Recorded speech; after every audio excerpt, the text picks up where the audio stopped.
Hello again, and welcome to another edition of CropLife Retail Week. Paul Schrimpf here with Sfiligoj. Yes. Everyone's relief, I don't have an apple this time. Apparently, Coffee. He promises not to slurp it. I I promise. caused quite a lot of consternation about the noise that the apple generated, and I do apologize for that, even though it was It's all right. a Next nice episode, I'm version. bringing walnuts, people. Okay. So. That'd be great. You had a piece of cake here once, and you wouldn't eat even a piece. I was trying to Even talk even to a the bite? audience. They don't need to see me eat. That's something yeah, I well, barely like watching. Oh, come on. It's for fun, and I don't feel so alone. Okay.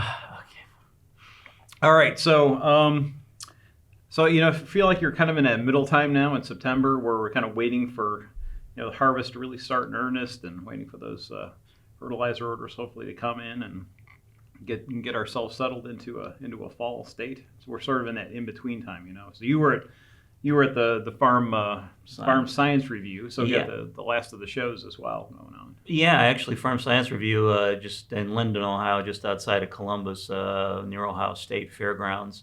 Paul most of the things at the show were things we'd seen already at Maggie and Farm Progress, equipment-wise. A couple of interesting observations, though. I know folks have been talking a lot about hemp in the marketplace, and I know if you were at the Farm Science Review, you know that the end aisle and street of exhibitors were pretty much all touting hemp products, things for hemp cultivation, planting, etc., and so on. And they also had a test plot of cannabis plants, Paul, at the fairgrounds there. And I took some nice pictures, which you should be seeing on the screen now. So no samples, right? We took no samples. They were really good-looking plants, though. I mean, I got to admit, nice dark green, which was, surprisingly, in contrast to all of the soybean around the fairgrounds that were already changing color because of the shorter, cooler nights we've been having. And I know the corn we were looking at driving down to the Farm Science Review looked pretty small, pretty actually sad-looking. I'll talk about that here in a couple of minutes, but there's lots of ground in Ohio, Paul, that obviously did not get planted, so we'll see what happens. I mean, there was a lot more soybean we saw going down Interstate 71 between Cleveland and Columbus than I ever remember. I think maybe only 2 or 3 fields of corn. Most growers probably couldn't get their seed in quick enough, early enough, so they opted to plant soybean. Yeah, I mean, it's just a tough year in Ohio. We know that. I saw that 71. It's just never gotten better. No. A couple of trips down to Columbus for various reasons, and just nothing looks good at all. But there was some good news. We did find out this week that although there is a trade dispute and tariffs going back and forth between the U.S. and China, China has now promised to buy $67 million worth of U.S. soybeans here in the next month or so. So there'll be some good news for soybean growers, that just a little sliver of hope that China as a buyer maybe start coming back into our marketplace. Yep, that'd be good news. Certainly. Yes. Yeah. But like I said, I mentioned the corn yields. Actually, we're talking about corn yields nationwide. Looks like the average for corn yield is going to be 168.2 bushels, according to the September estimate, and that's going to be down about 8.2 bushels from 2018.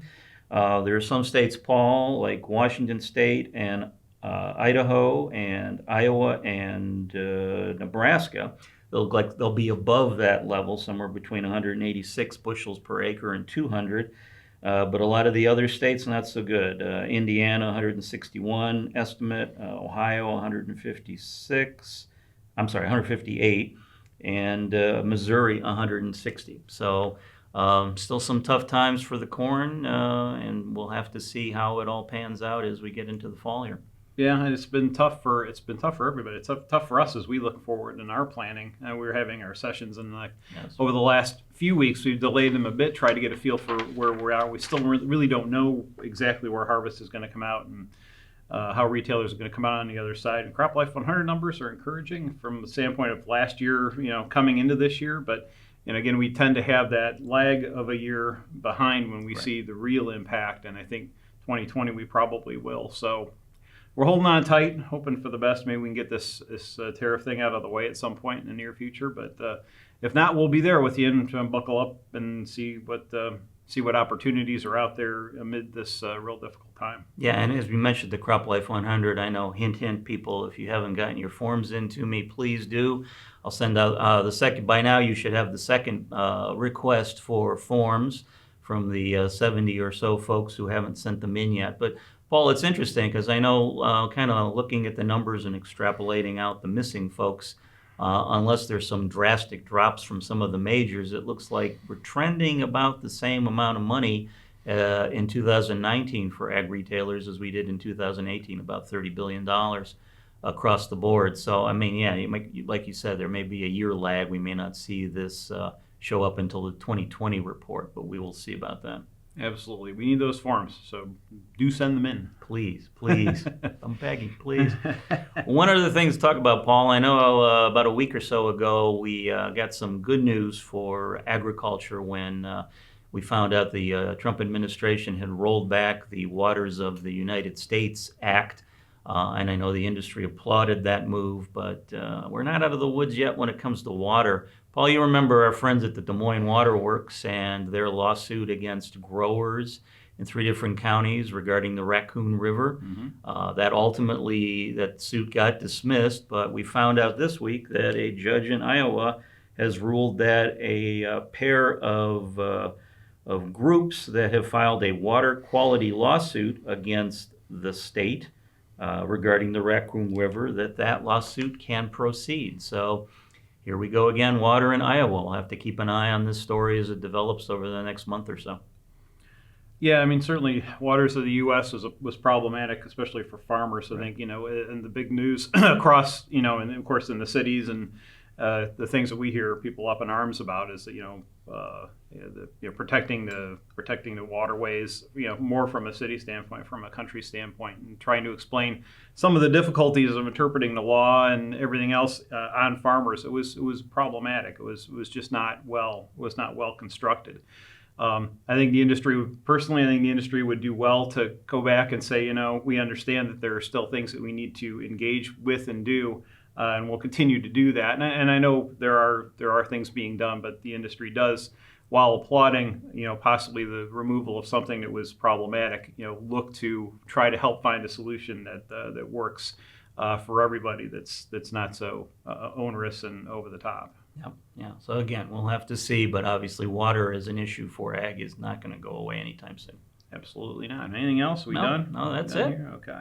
So please send in your CropLife 100 forms, please. Yes, and thanks again for joining us for another edition of CropLife Retail Week, and we'll see you next week. If you have questions or comments about today's episode of Retail Week, contact us by email or Twitter, or type your message in the comment section below. Your feedback is important to us. We'll try our best to address your thoughts in next week's episode. And be sure to subscribe to our YouTube channel.